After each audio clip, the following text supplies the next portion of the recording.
الاكتظاظ في الجزائر العاصمة لا أحد يجهل هذا الأمر. هنالك اكتظاظ، وهذا الإشكال يطرح بحدة عندما يتم الكلام عن مشاريع سكنية جديدة، خصوصا أن المواطن يتساءل أين ستبنى هذه السكنات، سواء عدل 3 أو صيغة أخرى. ولعل وزير السكن والعمران والمدينة طارق بالعريبي، اللي بالمناسبة هو وزير أحيانا ننساه باللي هو وزير العمران والمدينة، لأنه حسبين طارق بالعريبي وزير السكن وزير عدل، كما وزير الرياضة حسبنا وزير كرة القدم، هي لا. فوزير السكن والعمران والمدينة يقول أنه الاكتظاظ في الجزائر العاصمة تقابله الحكومة باستراتيجية وطنية، استراتيجية لإنشاء وتطوير المدن الجديدة كخيار محوري يهدف إلى إعادة التوازن العمراني والديموغرافي. شوفوا، كل كلمة تحتاج إلى شرح. التوازن يعني رانا اختلت التوازنات العمرانية والديموغرافية في العاصمة تحديدا وفي المدن الكبرى وفي مدن أخرى. ويقول الوزير بالعريبي في رده على سؤال وجهه له أحد النواب البرلمانيين بخصوص استراتيجية الحكومة لمعالجة الاكتظاظ السكاني في ولاية العاصمة، أنه في إطار تجسيد المخطط الوطني لتهيئة الإقليم فأنجزت مدن جديدة في محيط العاصمة. هنا يذكر سيدي عبد الله وبوينان على أساس أن هذه المدن ليست فقط مدن تضم يعني مواطنين وبنيت فيها شقق أو سكنات، ولكنها بحسب الوزير تمثل محاور جديدة، محاور اقتصادية، وتسعى إلى توفير ظروف معيشية ملائمة وجودة حياة مرتفعة لسكانها.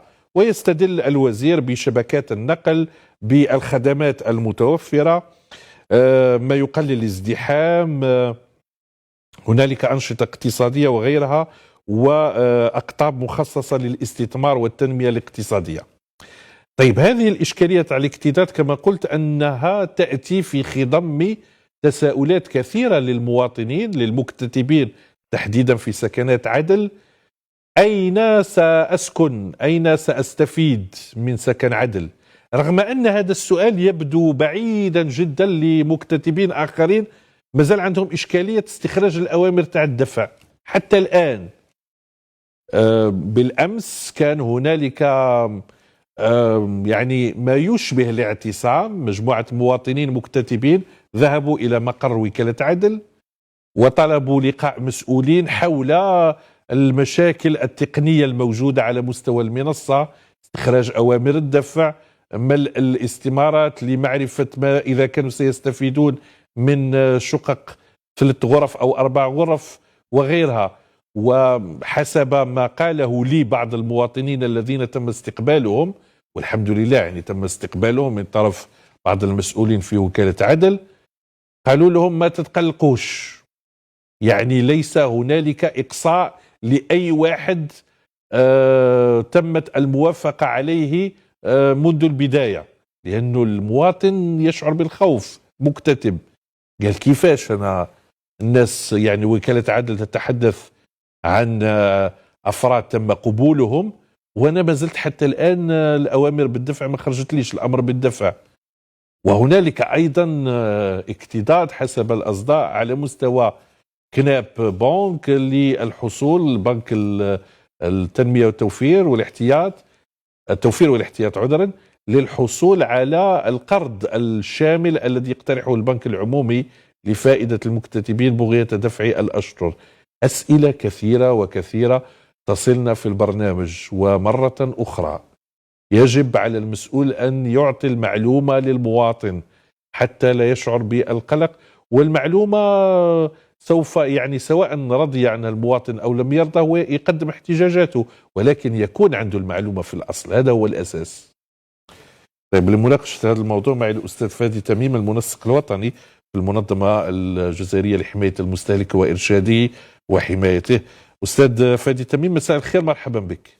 مساء النور، أهلا وسهلا. قدام نبداو في الاكتظاظ نتاع العاصمه وتصريحات الوزير، انتم كمنظمه لا شك بانكم تستقبلون استفسارات المواطنين المكتتبين في عدل. يعني ما مضمون هذه الاستفسارات استاذ فادي، خصوصا ان هنالك انقسامات لدى المكتتبين، البعض مضى سريعا في دفع الاشطر الشطر الاول، والبعض ما يزال ينتظر ربما ان يستخرج امر الدفع. أكيد يعني كثير من الاستفسارات اللي توصلنا يوميا، وخاصة على قضية الناس اللي ما لحد الآن لم يستطيعوا سحب يعني الأمر بالدفع.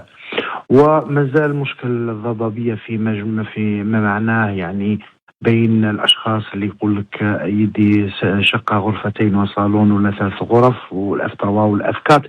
ما زال المستهلك يعني ما زال ما عنده ضبابية وما عندوش وضوح رؤية في هذا المجال. كثير من الأسئلة، كثير من الأشخاص يعتقدون أنهم تم إقصائهم من العملية نتاج أنه ما عندوش يعني قدرة أنه يسحب الأمر بالدفع، بينما يشوف صديقه في العمل ولا جاره ولا إنسان يعرفه سحب ودفع وينتظر الآن الجزء الثاني من الشطر الأول.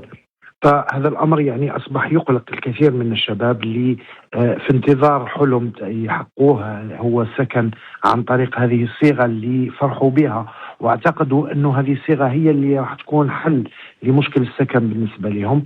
أعتقد أنه حكيت أنت على موضوع مهم، يكفي فقط بالنسبة للمستهلك الجزائري أو المواطن الجزائري أنه يسمع معلومة صحيحة من مصدر رسمي.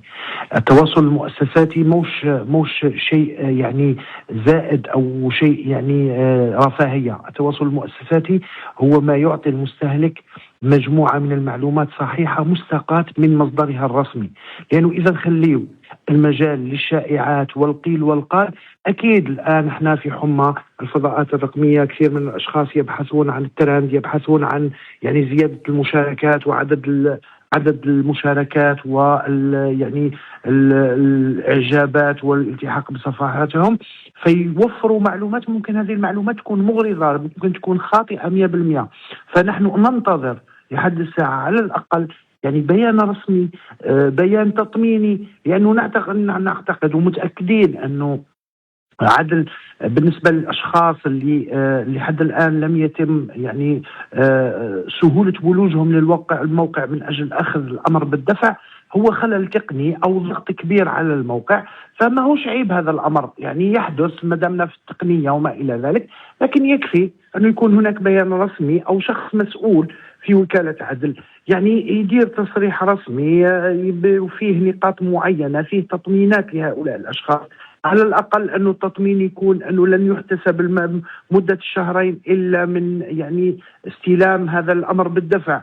وعلى الأقل يعني في هذا الأمر نحسوا أنه فيه تطمين للشارع، تطمين لكثير من الأشخاص، معلومة وحق المستهلك في صحيح. المعلومة من بين الحقوق 8 للمستهلك حق المعلومة، وما هوش أمر يعني خارق للعادة. وحتى احنا نتفهموا كمنظمة جزائرية لحماية إرشاد المستهلك ومحيطه، أي اختلال يكون هذا موقع رسمي، هذا ضغط، هذا استضافة. نعلم جميعا أنه كثير من الأشخاص حتى لو ما كانوش عندهم يعني عدل 3 ولا مقبولين، عن طريق يعني هذيك حب الاطلاع يدخلوا يضغطوا على الموقع. فما ماهوش إشكالية كبيرة. الإشكالية أنه يبقى هذا الصمت وتبقى التأويلات في الشارع. صحيح. حتى أنه شفنا أشخاص أصبحوا يتنظمون يعني من أجل يعني إنشاء جمعيات خاصة بعدل 3، وهذا أمر صحي بالنسبة لنا أنه الناس تتنظم وتدير جمعيات والمجتمع مدني وتدافع عن حقوقها. لكن إطالة أمد السكوت يخلي الناس تبحث في مصادر، وممكن هذه المصادر تكون غير رسمية أو مغرضة لا قدر الله.